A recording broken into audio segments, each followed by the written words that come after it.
Nigerian inequality today is the worst. 157 over 157.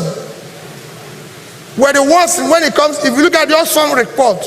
In America, 1% of the richest Americans control 37% of their wealth. In China, the richest 1% control 35% of their wealth. In Indonesia, which I'm going to use for example, they control 47%. In Nigeria, the richest 1% control 85% of the wealth.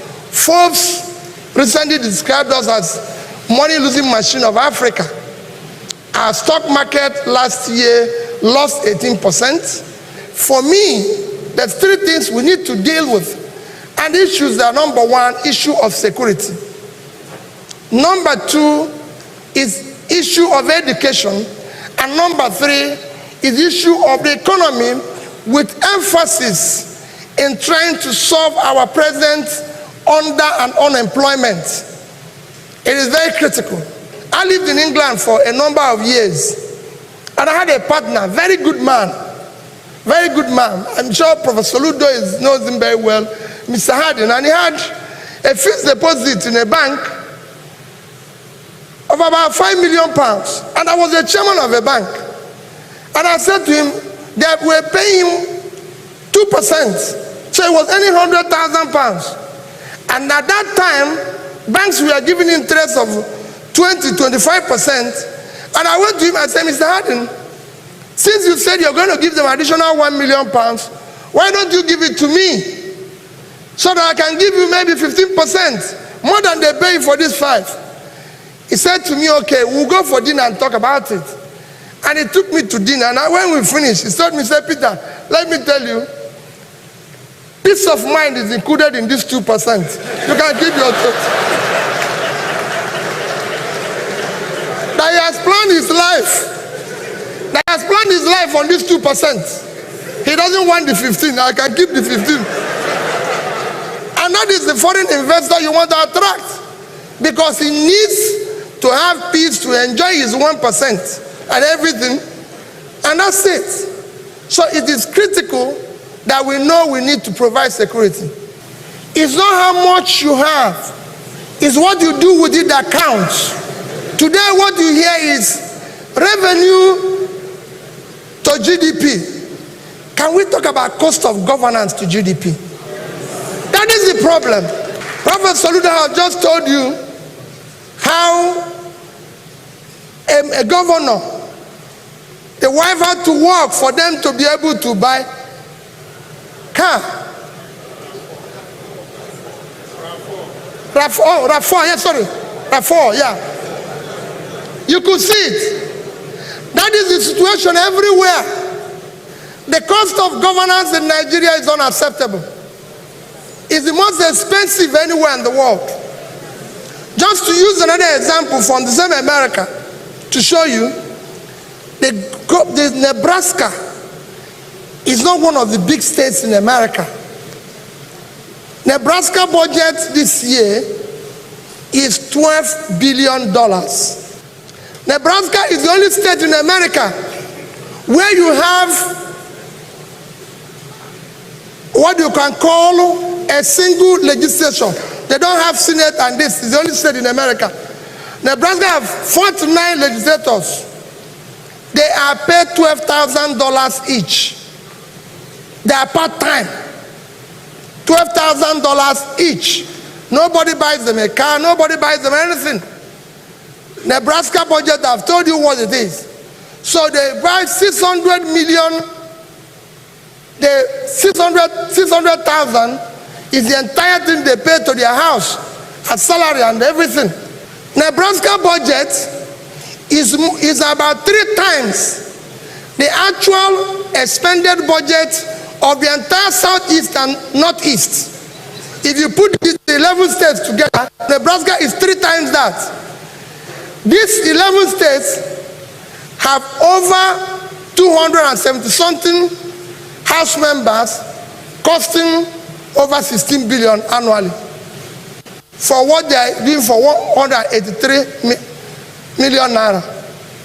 That is the cost of our, the cost can go on and on. In France, the number 3 person had just resigned. All of you have read it and everything. Why? Because him and his wife was found in a restaurant on a Valentine's Day while he was speaker before he became minister, drinking champagne and eating lobster. Imagine in Nigeria, the French would have joined him.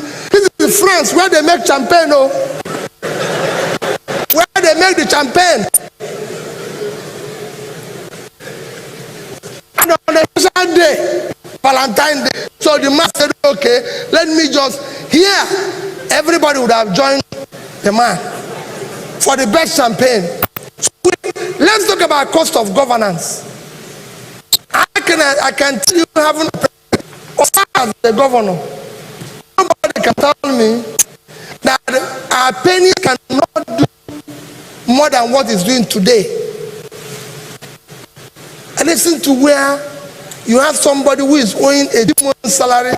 He says he's owing only 12 and he wants to go again. And people are giving him an award. I watched it in TV. They said, you're owing 18-month salary. He said, no. It's just about 11, 12. And he wants to go again. I saw one recently who said, oh, he's not owing any salary. He's only owing pension and gratuity. You saw it. That's only pension and gratuity. He's not owing salary. And he's saying that he's the best governor. And the lists are there. We are debating whether we'll buy this type of car. We're going to buy this type of house. Or like Soludo said, this appointment is this and everything. My dear people, like Soludo has said and Bismarck has said, the world today is like, I won't say it's on a fast lane, but the competition dynamics have changed. It's either you change or you die. It's that simple. You cannot continue to think you can compete today in a Formula 1 with a Molo driver. All of you end up in a lagoon. Professor Soludo, he showed clearly that the problem is politics. But for me, I was reading the Chinese ambassador's letter a few days ago. He said you have to look at where you are and be able to then say where you want to go.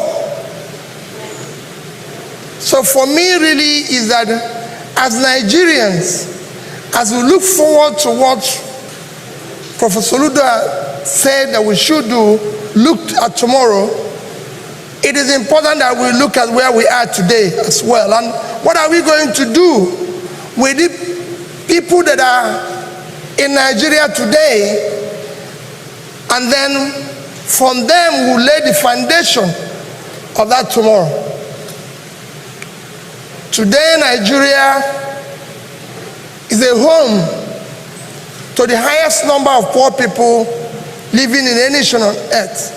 Every minute 6 Nigerians fall into poverty. Just a decade, a few years ago, China, with a population of 1.4 billion, and India, with a population of 1.3 billion, had more people living in extreme poverty than Nigeria. By the year 2000, China had 500 million people living in extreme poverty. But by just adopting and strict implementation of Millennium Development Goals, they've been able to pull 439 million people out of poverty. Just in 2012, India had 276 million people living in extreme poverty. Today, they have less than 76. Nigeria now have more people living in poverty than these 2 big countries combined. And that is our crisis. And this can be collaborated when you look at our own HDI. If you look at the summation of human development is Human Development Index.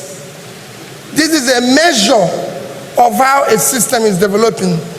And it's categorized into very high, medium, and low. And if you look at it today, Nigeria would have over 157 in position, is among the low. And if you look at the critical components of it, there's three of them. One is life expectancy. The global life expectancy today is 75 years. Nigeria is 54. 20-something years below. In fact, Nigeria is the third lowest. It is very clear. The second is education. Nigeria today is home for the highest number of out-of-school children, 13.2 million. In fact, if you look at what the minister is saying is correct, it should be about 15 million.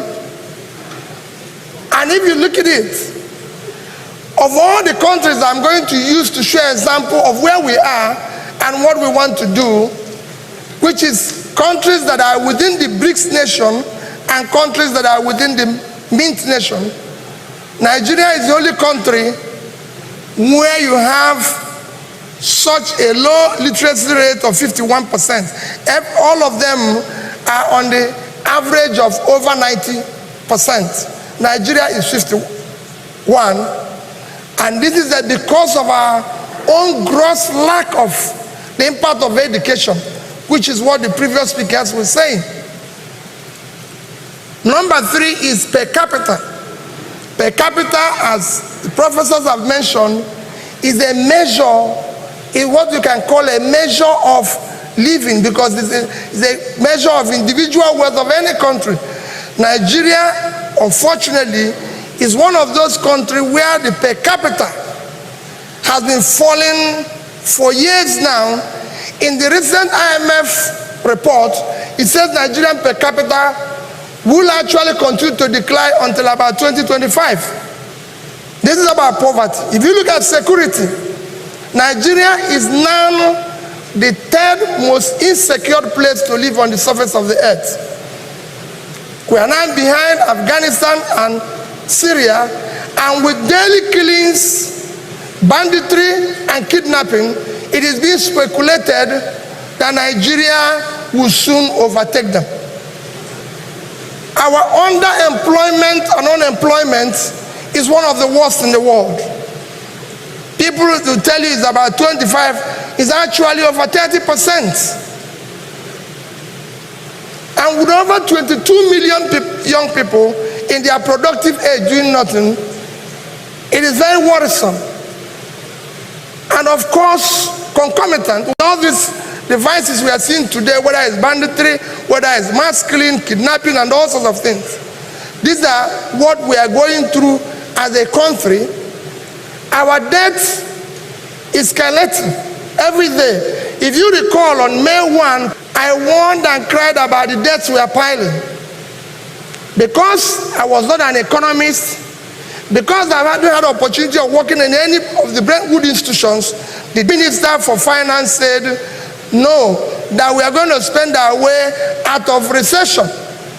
Today, all the economists at the Brentwood institutions are complaining about our debt with little or nothing to show for it. What is even worse, the debt is growing daily, and consequently, the service, what we require to service it, is worsening. And we are still piling up more debts. It's still growing. There are some economists and some Nigerians or some people who say, oh, our debt is not our problem, our debt to GDP is low, our debt to this is low. I don't disagree entirely with them. Our debt to GDP is low when you compare it to other developing nations whose GDP is actually in the region of 40-50. But it's not about debt, it's what you use the money to do that is the crisis. Yes, you can say our debt is low, but when you have little or nothing to show for it, then you have a problem because you're borrowing for consumption. We have countries, when we said about countries that are wonderful today and good today, one of them everybody cites is Singapore. Singapore debt to GDP is over 100%. Over 100%, that's 115% of their GDP is their debt. But what is the difference? If you go and see Singapore, in Constitution of Singapore, it says you can only borrow debt for capital project that will pay itself back. So all the debts they've borrowed over the years were invested. They are proper. They know where it is. Singapore today is building the biggest port under the sea that they will launch in 2050. That's where Soludo is saying we should go. So if they borrow money to do that, you go and borrow money for shaku shaku dance. You're finished.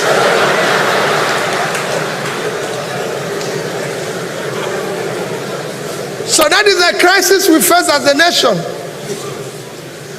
Because of the way we are borrowing money and what we are doing with it, it is not impacting on our growth. We are one country that is borrowing money, it's not impacting on our growth. It's not impacting on per capita. Nobody is seeing it. We didn't see the bridges and everything that it was used to for. So our debt is worsening and we need to do something about it. Today, we are the most stressful country. If you read the stress index, they said we are the most stressful. In fact, a doctor, a famous doctor in Lagos told me that he has found out that all his patients, once they arrive Nigeria from overseas, their blood pressure goes up. And it's a record that he has. If you come to inequality, Nigerian inequality today is the worst. 157 over 157. We're the worst when it comes, if you look at the Oxfam report, in America, 1% of the richest Americans control 37% of their wealth. In China, the richest 1% control 35% of their wealth. In Indonesia, which I'm going to use for example, they control 47%. In Nigeria, the richest 1% control 85% of the wealth. And nobody is working hard.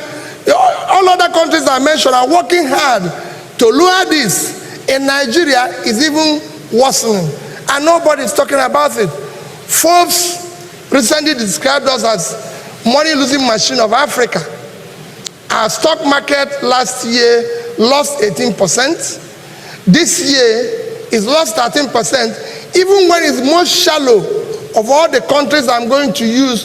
For example, within the BRICS country, no country where their stock market valuation is less than 200 billion, except Nigeria.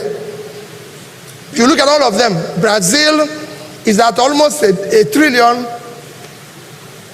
Russia is 575. India is 2 trillion. China is at 6 trillion.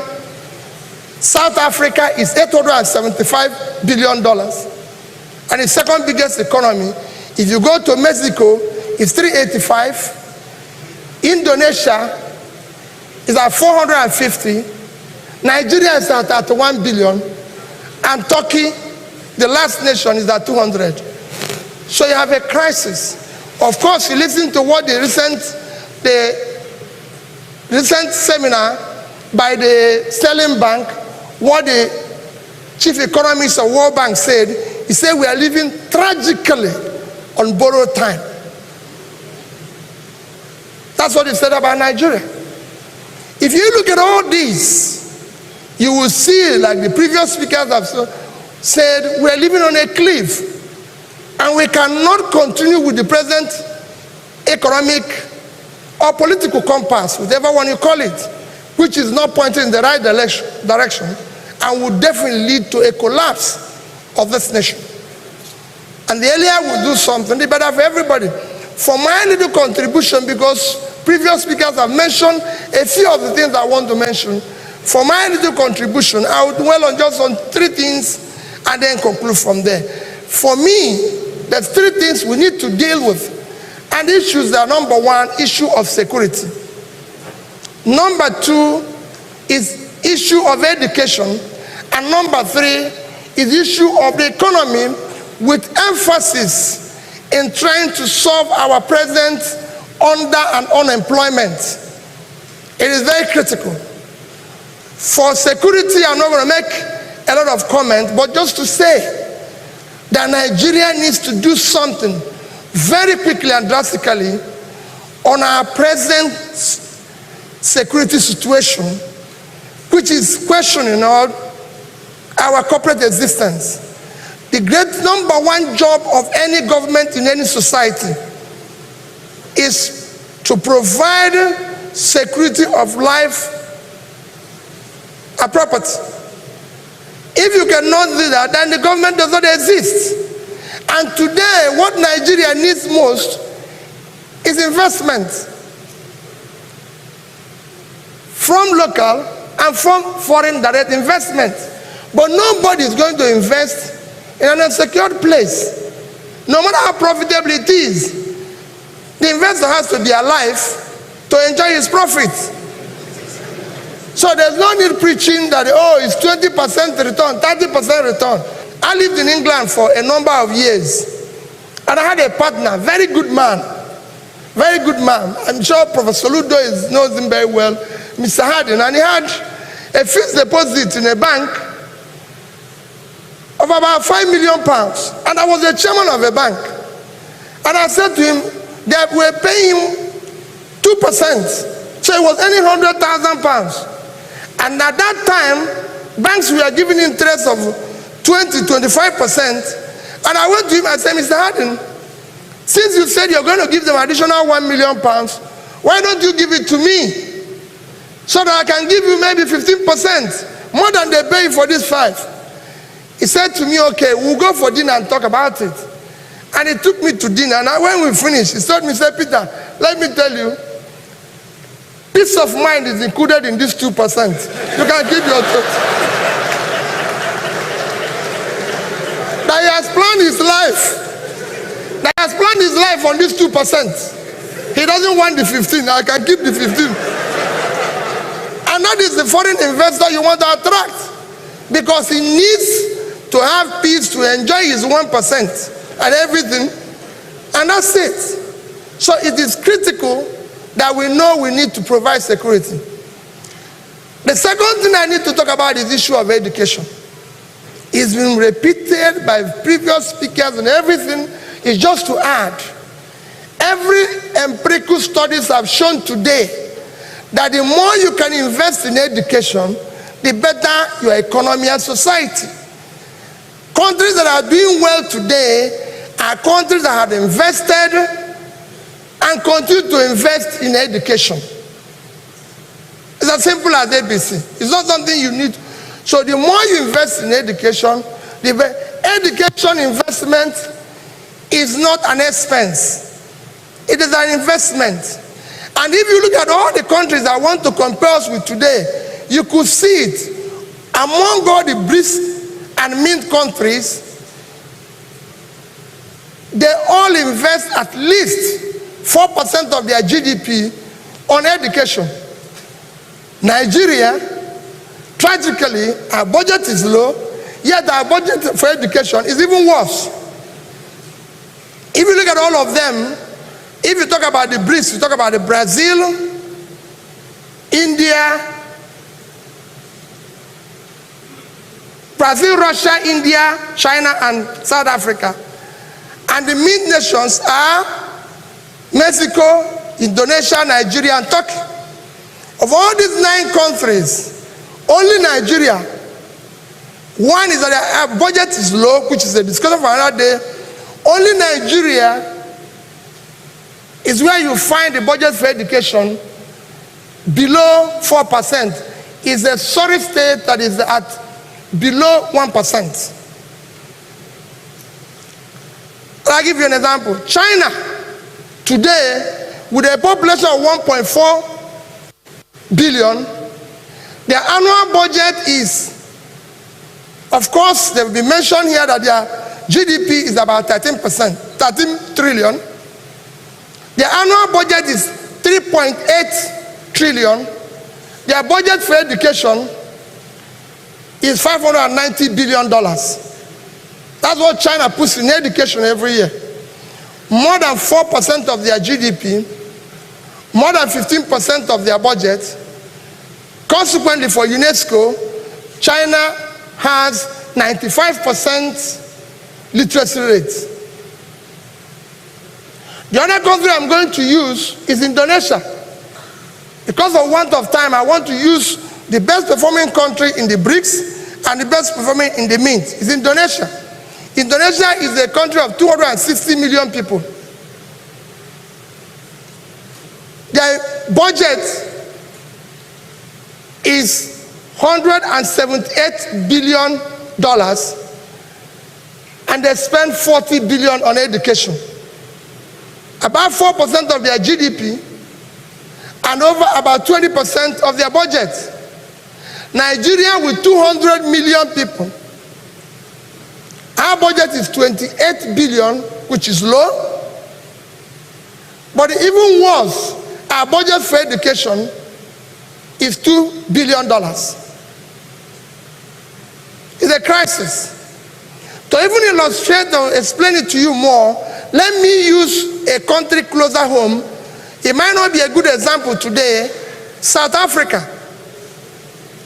South Africa, but we have to face the reality of where we find ourselves. South Africa is supposed to be the second biggest economy in Africa. The annual budget of South Africa is 4 times our budget. Their budget is 110 billion, ours is 28. What is even worse, their budget for education is $17 billion. In the past 10 years, Nigerian budget for education at the federal level is 4.4 trillion. If you change it today by 305, which is the exchange rate, is $14.4 billion. So our 10 years budget in education is not up to 1 year budget of South Africa in education. And that is where we find ourselves. So we have to face that reality and invest in this critical component. The consequence is that we have 30 million out of school children and everything. Everybody will say to you, where are you going to find the money? Because that's what they always say. When he says, where are you going to find money for education? My question is, tell me any of these countries, any other country in the world that pay what we pay for subsidy of fuel. Tell me any other country. And what is the impact of the subsidy on our economy? In the past 10 years, Nigeria, like I said before, has spent 4.4 trillion on education. Let me even ask another critical component of development. When you talk about life expectancy, you talk about health, primary health. Our budget for health in the past 10 years is 2.7 trillion. Both of them is just about 7 trillion combined. And that is what we budgeted in the past 10 years. In the same period, we spent about 10 trillion for subsidy. And I can tell you, 75% to 80% of the money that is spent on subsidy is actually, let me not say what happened to the money, but all of you know. It can be better. It's misappropriation. It can be removed. If this money was spent on education and health, education would have received at least 2.5 times what was budgeted. The same thing for health. So instead of having about $15 billion for health, we would have had $37.5 billion. Instead of having $9 billion for health, we would have had 22.5. So education would have had 37.5, and health would have had 22.5. Over that.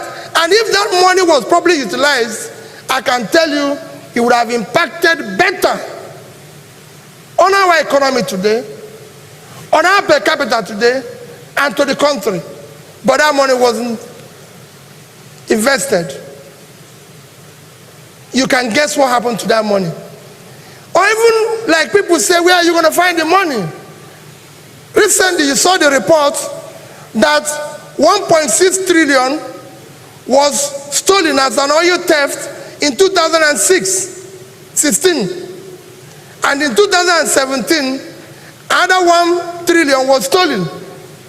So if you combine these two, it is 2.6 trillion, which is in 2 years, which is the amount you budgeted for health in 10 years. So where are these thieves? Let's all of us go and look for them. So these are the issues that I need to bring. That is where, so because people will say, where will you find the money? To go further, let me even talk about the issue of the economy. Let me leave education. I've told you that we can fund it, we can make it better. Let's look at the economy.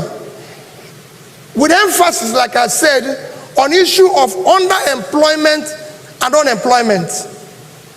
Everybody knows that all various studies, and I'm happy that our famous economists here, nobody can talk about those brilliant economists we have in this country today without calling Professor Soludo and people like Bismarck. They are among the best we have. And I'm sure they know that when you talk about the economy, you must talk about the issue of underemployment and unemployment. It is the greatest contributor to building a strong economy. If people don't have job, you have terrorism, you have banditry, you have all sorts of characters. If they remove any of us here from having a job, we are different things. It's as simple as ABC. So you have to deal with that. And when you talk about the issue of employment of any nation today, whether it's China that we are celebrating, whether it's any other country within the BRICS nation or the MINT nation, like I said before, I still use China and Indonesia to show an example. All of them, everybody knows that there's a direct connection between issue of employment creation, growth per capita, and growth of overall economy with your support for micro, small, medium entrepreneur. Professor Gupta has said that Nigeria DNA is entrepreneurship. And I believe that. But that DNA is not being supported. What has happened is that we've abandoned this greatest engine of creation of labor, unemployment, without any support. And if we want to solve that, it is not a sophisticated thing. If you go to China today,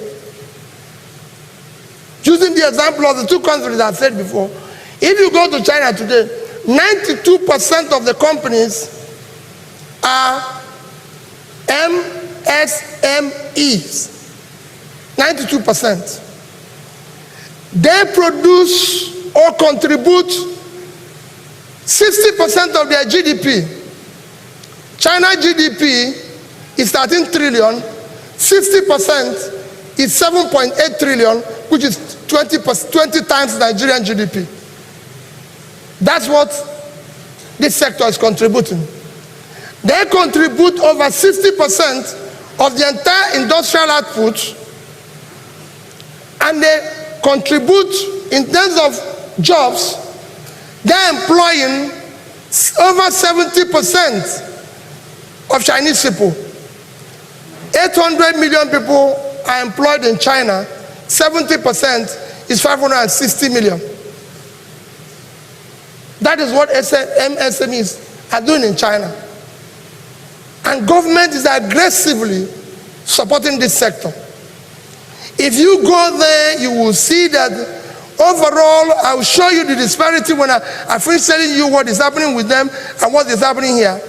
China today is determined to create 10 million jobs annually from 2015 to 2020. In fact, in 2018, by the first 6 months, they've created 7.2 million, which is over 40% of their target. And that's what they're doing. China has unemployment rate of 3.7%. If you go to Indonesia, which is the fastest growing in the Mint nation, it is a similar situation. 97% of the companies in Indonesia are MSMEs. And they are creating over 90% of the jobs. Indonesia, they are producing 60%, over 60% of the GDP. The GDP of Indonesia is 1.2 trillion, 60% is 7.2 trillion, is 720 billion, which actually is twice our GDP. They have a population, as you know, of 260 million, 145 million are employed. MSMEs are producing 90% of that, which is 125 million.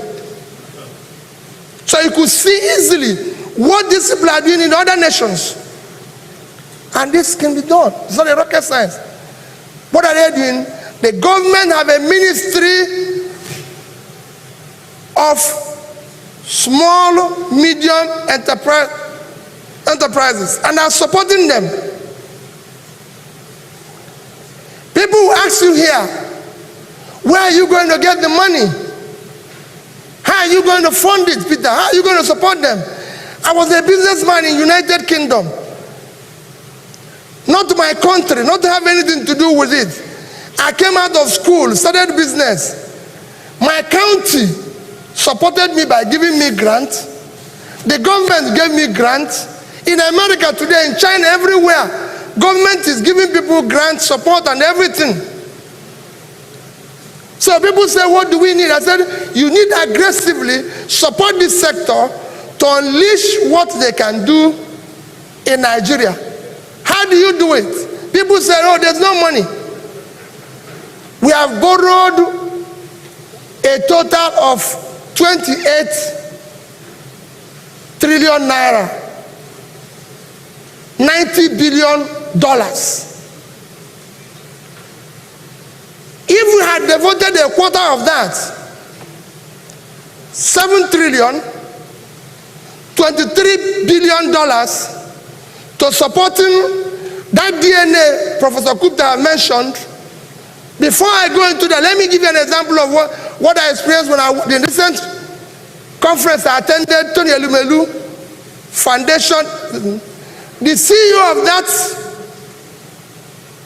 foundation, Mr. Ifeanyi Ugochukwu, said that for every entrepreneur they supported with $5,000, he created 20 jobs after 1 year. Speakers after speaker came and supported that position. Now, if we had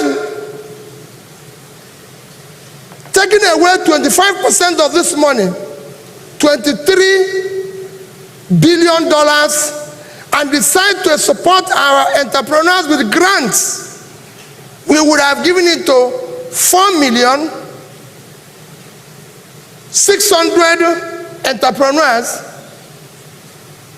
assuming only 75% of them, which is 3,450,000, had created just 50% of the job. Ms. Ifeanyi has said, instead of 20, they created 10. They would have created 34,500,000 jobs. If we had 34,500,000 people employed today, we wouldn't be talking about 98 people living under poverty. It is very simple. It's not a rocket science. We would have been able to deal with this and all that. What you hear today in Nigeria is that, oh, revenue to GDP is low. Where are you going to get it? Are you going to tax people who are unemployed or businesses that are collapsing? If you want more revenue, everybody knows how you can get more revenue. Reboot your economy. Support those who are living in extreme poverty to come over this side and you get revenue. It's simple. We have today taxable adults of 20 million when it should be more. If you want more, you just support them. Eligible workforce in Nigeria is 115 million. Those who are employed are just about 75 million. So you have 40 million people that are not doing anything. Support them. So stop talking about revenue to GDP. Let's talk about how do you now get these people on this side. If the more China put people out of poverty, the more revenue they received. To show you how bad it is and what the China is doing, if you go to our banks today, the total credit of all the banks, loans they've given out, is 15.5 trillion. Out of that, 4,000 companies or thereabout have taken 13.3. Call it about 3.3 billion each. The entire MSME is 35 million. The entire loan to them is 500 billion naira, which is about 3% of 15,000 each. So they cannot contribute what their counterparts in China is contributing. In China, out of overall 30 trillion debts, MSMEs control 25% of it, which is 7.5 trillion. The consequence is that if you look at their tax revenue, they do not just produce 60% of GDP or 70% of unemployment, they also contribute 50% of the tax revenue. China funds its budget from tax revenue. 80% of their budget is funded by tax revenue. 80% is about 3 trillion, and MSME provides 50% of it, which is 1.5 trillion. In Nigeria, the opposite is the case, because these people are just living from hand to mouth. This year alone, about 10 million, half of this year, 10 million accounts became not operational again in Nigeria. Because you know why? People only open account now to beg for money. So if it is shown that Nigerians withdraw money paid into the account faster than any other country in the world, because these people are just once they beg you for money, you pay it in. By the time the money comes, it's already being withdrawn, because that is what it meant for, to go and eat. And that is the crisis we face. So people tell you, oh, we want tax to GDP or this. If you want that, the more you put people out of poverty, the more revenue you get. It's a very simple thing. It's like a bank account. You cannot continue to withdraw without paying anything in. No, you have to. And now it comes to what Bismarck, Soludo, everybody is saying, that the government needs to come and decide that this is where we're going to go. It's not how much you have, it's what you do with it that counts. Nigerians think they will just win lottery one day, or like, I'm sorry, we're in a church, that will pray one day and God will solve the problem. He was going to solve it. I told my uncle, I said, I finished praying and said, through Jesus Christ, your son. My uncle told me that he has passed the son, that he needs to see the father. So that's where we are. That's where we found ourselves. Today what you hear is revenue to GDP. Can we talk about cost of governance to GDP? That is the problem. You cannot continue. Prophet Soludo has just told you how a governor, the wife had to work for them to be able to buy car. RAV4, yeah, sorry. RAV4, yeah. You could see it. That is the situation everywhere. The cost of governance in Nigeria is unacceptable. It's the most expensive anywhere in the world. Just to use another example from the same America to show you, the Nebraska is not one of the big states in America. Nebraska budget this year is $12 billion. At 305 is 3,660 billion naira. Nebraska is the only state in America where you have what you can call a single legislature. They don't have Senate, and this is the only state in America. Nebraska have 49 legislators. They are paid $12,000 each. They are part-time. $12,000 each. Nobody buys them a car. Nobody buys them anything. Nebraska budget, I've told you what it is. So they buy 600 million. The 600,000 is the entire thing they pay to their house, as salary and everything. Which you use 305 is 183 million naira. Nebraska budget is about 3 times the actual expended budget of the entire southeast and northeast. If you put these 11 states together, they are not up to 1.2 trillion. And Nebraska, so Nebraska is 3 times that. These 11 states have over 270-something House members, costing over 16 billion annually for what they are doing for 183 million naira. That is the cost of our. The cost can go on and on. People tell us of stories. In France, the number 3 person had just resigned. All of you have read it and everything. Why? Because him and his wife was found in a restaurant on a Valentine's Day while he was speaker before he became minister, drinking champagne and eating lobster. Imagine in Nigeria, the French would have joined him. This is France where they make champagne, oh. Where they make the champagne. And on a special day, Valentine's Day, so the man said, okay, let me just, here, everybody would have joined the man for the best champagne. So let's talk about cost of governance. I can tell you, having as the governor, nobody can tell me that our penny cannot do more than what it's doing today. And listen to where you have somebody who is owing a month's salary. He says he's owing only 12 and he wants to go again. And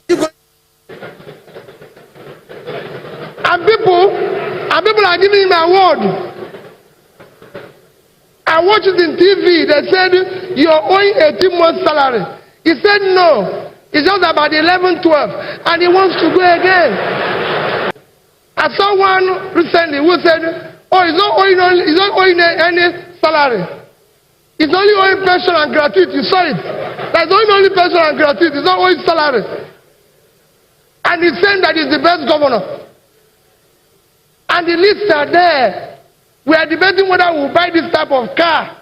We're going to buy this type of house. Or like Soludo said, this appointment is this and everything. My dear people, like Soludo has said and Bismarck has said, the world today is like, I won't say it's on a fast lane, but the competition dynamics have changed. It's either you change or you die. It's that simple. You cannot continue to think you can compete today in a Formula One with a more load driver. All of you end up in a lagoon. That's simple as ABC. So we must change the narrative from bottom to up. It is critical. You can change this economy, can do anything with it. But my dear people, we have no other country except this one, and we must do something about it, or it will consume. Now, as we move closer to 2027, it's time to reflect and remember, and most importantly, to rise. Nigeria can get better, but only if we, the people, decide to do the right thing.